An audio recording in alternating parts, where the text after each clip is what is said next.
Government entities are trying to reduce loan origination costs for borrowers. Stewart's own TJ Harrington examines the risks and unknowns behind title alternatives and also looks at some of the challenges that need to be addressed before wider adoption. From the Stewart headquarters in Houston, Texas, USA, it's Stewart in the studio. We're live in 3, 2, 1. And we're on the air. So welcome, TJ. You were featured last week on the TMC Rundown as really the featured guest, talking about how title and government entities are trying to reduce costs. Can you talk about the progress the title industry has made to date and maybe what's holding back further savings? Thanks, Marvin. I think we're all feeling the pain in the real estate market right now. Affordability is as big a concern as it ever has been. Rates are high. Price appreciation continues to be driven up.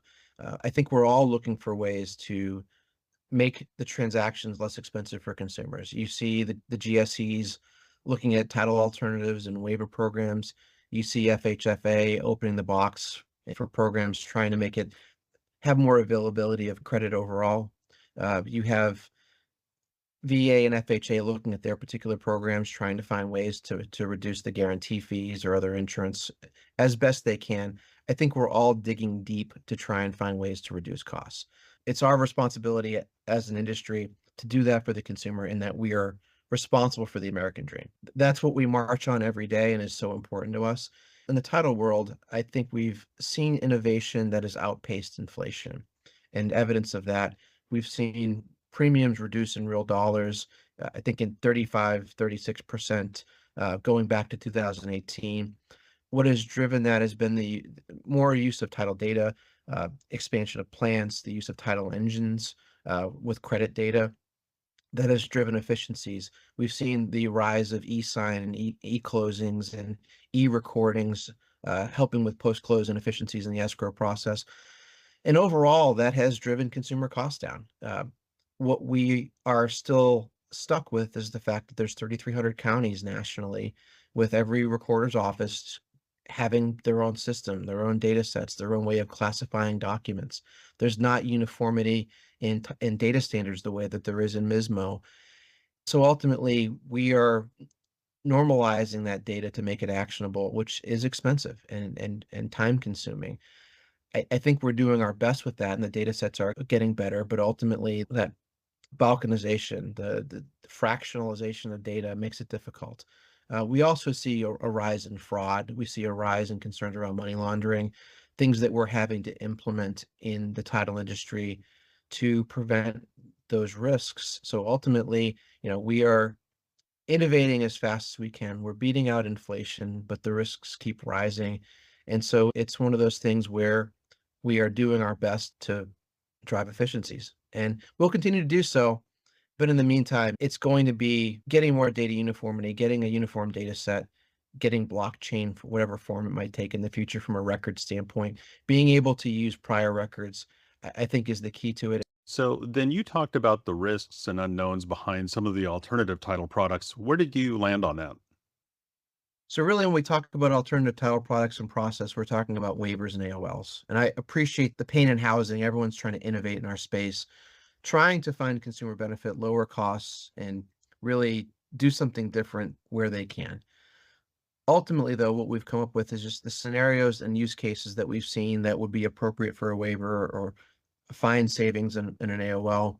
There's unintended consequences to that. I think we looked at first in the waiver scenario, where you kind of skim the cream, the least risky, the files where maybe it was recently purchased home in the last 2 to 5 years. What you end up doing there is adversely selecting for the rest of the pool. So today we average cost out all of our files for curative, for the hard costs and the work being done. And when you remove the least risky files, you ultimately increase costs for everybody else. That's the way insurance works. You see that in risk allocated pools from anywhere from car insurance to flood insurance. When you have a broader pool, you have better pricing for everybody. So it's kind of beggar thy neighbor. The other risk specifically around the waivers is that it's going to be a data-driven decision somewhere up the chain prior to a full search actually being done. And as a result of that, you're going to have the availability of a waiver in the most affluent, data-rich areas, which means you're not helping the consumers that you want to help. Really, the idea behind the waiver was, can we reach down and lift people up who need the help? If you're relying on waivers, ultimately that goes to the most affluent Americans, and I I, I don't think that's where we're intending to drive the help. For AOLs, really when you look at rate structures across the country, in a large majority of states, you have the centralized quote unquote bucket rates, as we call them, where you have your tiered rates where it's a flat fee in a certain tranche of loan size or purchase amount. And for the most part, those bucket rates are competitively priced and in many scenarios less expensive than an attorney opinion letter. And when you remove title from the equation, you may be introducing risk or expense to the equation that you may not have been counting. Florida, for example, requires the participation of an attorney for the closing and escrow when title is not being written. Speaking with attorneys in the state of Florida, they would be charging an amount for closing that would be even higher than what it would be with title insurance. So it's one of those things where I think there's room for innovation. We're driving it the right way. We just have to be aware of the unintended consequences of making a change. So let's talk about the most important person in the entire transaction, which is the consumer. And, keeping in mind that most consumers are not experts in protecting their property rights, how should consumers be protected through the various products that are available today? Marvin, it's a great point. We've seen a rise in fraud. We've seen vacant lot fraud. We've seen seller impersonation fraud. And you see the stories in the news today. Really part of our job as title insurance professionals is curating the public record. There is 4.5 million or so documents recorded on average per year. The registries of deeds are walk-in. You can walk in and record almost anything. You present it for recording as long as it meets the requirements. Ultimately, it'll be put on the public record, and there's not really a strong filter to protect the consumer or the homeowner, anybody, from the effect of those public records. There's a common law cause of action called slander of title. And so just the existence of that means that that is a thing that happens. People put things of record for whatever reason that ultimately impact the ability to buy, sell, mortgage, whatever, a property. And part of our role in the title transaction, whether it be on the purchase side or on a refi, we curate those records. We do curative work. We clean the records as we go to ensure ease of transaction for the future. Um, I think about a lot of the advertisements you see at their title lock and other things like that. Ultimately, those aren't effective. I think it's more, they'll let you know, but there's not a lot that they can actually do for you as far as curative goes. And ultimately, the recourse is a title policy. And it's one of those things where it's a low frequency because we do a nice job curating the records. Historically, the claims have been between 2 and 4% because title is preventative medicine. And that curative steps that we take ultimately reduce the risk on the end, and the expense that we have in the title world is that effort and is that curation.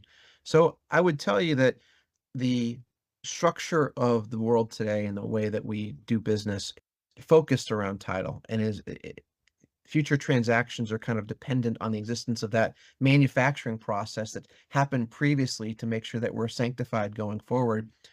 And where risk exists, we keep innovating as professionals to prevent those risks. There's things that we're doing in fraud prevention. There's things that we're doing in wire prevention. We are an important partner for anti-money laundering. I think we do our part. So I don't know that the other alternative products anticipate those kinds of future-looking solutions. I think they're very focused on today and attacking costs without, being mindful of the future. Would you like to learn more about solutions discussed in this episode? Please fill out the Contact Us form on our website or send an email to solutions@stewart.com.